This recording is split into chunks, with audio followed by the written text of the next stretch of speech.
Hello students, welcome to Shiny Max 10ஆம் வகுப்பு பயிற்சி 4.1ல 12வது கொஸ்டின் பார்க்கலாம். கொடுக்கப்பட்ட முக்கோணம் ஏபிசியின் ஒத்த பக்கங்களின் விகிதம் 6/5 என அமையுமாறு ஒரு வடிவொத்த முக்கோணம் வரைக. நம்ம இங்க வடிவொத்த முக்கோணம் வரையணும். அதுக்கு முன்னாடி அளவு காரணியை பாருங்க. 6/5 கிரேட்டர் than 1, நடுவுல கிரேட்டர் than இருக்கு. அதாவது 1 விடைக்கும் இந்த 6/5 தான் பெருசு. ஞாபகம் வச்சுக்கோங்க. கீழே இருக்கக்கூடிய எண்ணை விடைக்கும் மேல இருக்கக்கூடிய எண் பெரிய எண்ணா இருந்துன்னா கண்டிப்பா அது 1 விடைக்கும் பெருசா தான் இருக்கும். ஓகே, இங்க 1 விடைக்கும் பெரிய பின்னம் கொடுத்திருக்கனால வடிவொத்த முக்கோணம் ஏபிசிக்கு வெளியே அமையும். புரியுதா? 1 விடைக்கு இது பெருசு, அதனால வடிவொத்த முக்கோணம் ஏபிசிக்கு வெளியே அமையும். ஓகே, உதவி படம் வரையும் போது உங்களுக்கு இன்னும் புரியும். உதவி படம் இந்த மாதிரி சின்னதா ஒரு முக்கோணம் வரைஞ்சுக்கோங்க. இப்போ இந்த கோடுக்கு இணையா இணைகோடு வரைஞ்சிடலாம். ஓகே, இப்ப நேம் கொடுக்கலாமா? இந்த சிறிய முக்கோணம் தான் முக்கோணம் ஏபிசி. இந்த புள்ளிக்கு ஏன்னு நேம் கொடுக்கலாம், இந்த புள்ளி பி, இந்த புள்ளி சி. இப்ப இது ஏனா இந்த புள்ளிக்கு ஏ டேஸ் அப்படி நேம் கொடுங்க. இது சி, அதனால இதுக்கு சி டேஸ் நேம் கொடுக்கலாம். இந்த பெரிய முக்கோணம் இருக்கு பாத்தீங்களா, அதுதான் வடிவொத்த முக்கோணம். அதை தான் வரைஞ்சிக்க போறோம். உண்மை படம் முதல்ல இந்த சிறிய முக்கோணத்தை வரைஞ்சிக்கலாம். ஓகே, நீங்களாவே ஒரு அளவெடுத்து சின்னதா ஒரு முக்கோணம் வரைஞ்சிக்கிறேன். ஆனா சின்னதா வரைஞ்சிங்கன்னா உங்களுக்கு ஈஸியா இருக்கும். ஓகேங்களா? இங்கேயும் ஒரு கோடு நேம் கொடுக்கலாம், ஏபிசி. இப்ப இந்த புள்ளிக்கு ஏன்னு நேம் கொடுங்க, இந்த புள்ளி பி, இது சி. சரிங்களா? இனி பி புள்ளியில இருந்து ஒரு கோடு வரைஞ்சிக்கிறேன். இந்த மாதிரி கொஞ்சம் நீளமா வரைஞ்சுக்கோங்க. இங்க அம்புகுறி, இந்த கோடுக்கு எக்ஸ் அப்படி நேம் கொடுக்கலாம். இந்த கோடு வரையும் போது இங்க ஒரு கோணம் உருவாகும். இந்த கோணம் குறுங்கோணமா தான் இருக்கணும். அதாவது 90 டிகிரி விடைக்கும் கம்மியா இருக்கணும்.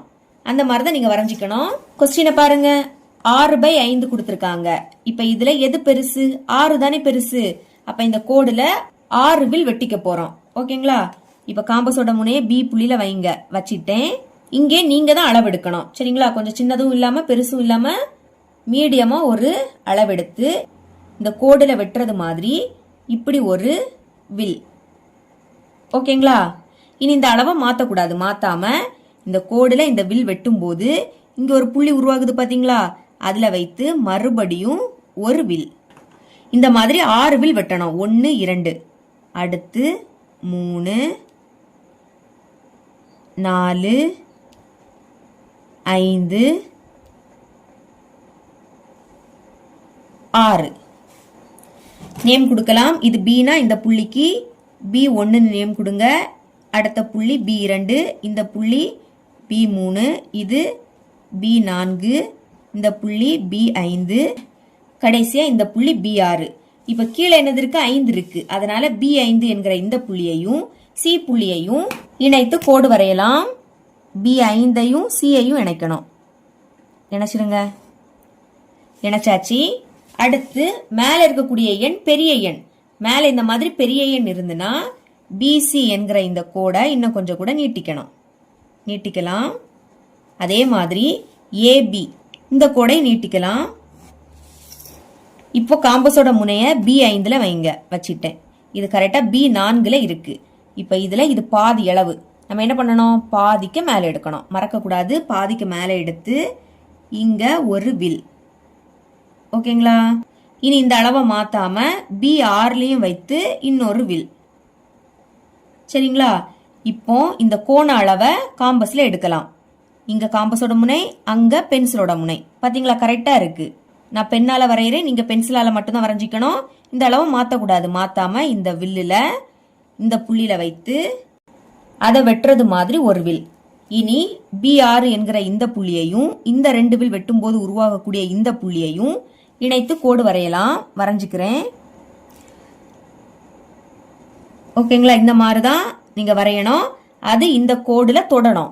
பாருங்க, இந்த 2 கோடு இணையா இருக்கு. இப்ப இது சீனா, இந்த புள்ளிக்கு சி டேஸ் நேம் கொடுங்க. அடுத்து காம்பஸோட முனைய சி புள்ளியில வைங்க. ஓகே, இது இப்ப சி டேஸ்ல இருக்கா, அதுல இது பாதி அளவு. நம்ம என்ன பண்ணணும்? பாதிக்க மேல எடுக்கணும். எடுத்து சி புள்ளியில வைத்து இங்க ஒரு வில். ஓகே, திரும்பவும் இந்த அளவை மாத்தக்கூடாது. மாத்தாம சி டேஸ்ல வைத்து அடுத்தும் ஒரு வில். வெட்டியாச்சா? இப்போ இந்த அளவை காம்பஸ்ல எடுக்கலாம். இங்க காம்பஸோட முனை, அங்க பென்சிலோட முனை கரெக்டா இருக்கு. இந்த வில்லுல இந்த புள்ளியில வைத்து அந்த வில்ல வெட்டுறது மாதிரி ஒரு வில். இப்ப சி டேஸ் என்கிற இந்த புள்ளியையும் இந்த 2 வில் வெட்டும் போது உருவாகக்கூடிய இந்த புள்ளியையும் இணைத்து கோடு வரையலாம். வரைஞ்சுக்கிறேன். பாருங்க, இந்த கோடு இணையாதான் இருக்கு. இது ஏன்னா இந்த புள்ளிக்கு ஏ டேஸ் அப்படி நேம் கொடுக்கலாம். இங்க ஒரு அம்புகுறி, இங்கேயும் அம்புகுறி. இப்ப இந்த பெரிய முக்கோணம் இருக்கு பாத்தீங்களா? முக்கோணம் A dash B C dash. இதுதான் நமக்கு தேவையான வடிவொத்த முக்கோணம். எழுதிக்கலாம்.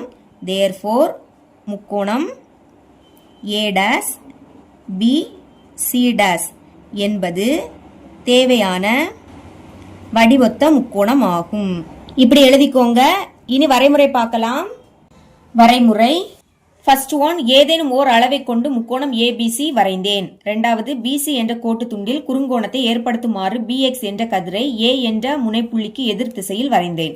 மூணாவது, பிஎக்ஸின் மீது B1, B2, B3, B4, B5, B6 என்ற 6 புள்ளிகளை B1, B1, B2, B2, B3, B3, B4, B4, B5, B5, B6 என்றவாறு குறித்தேன்.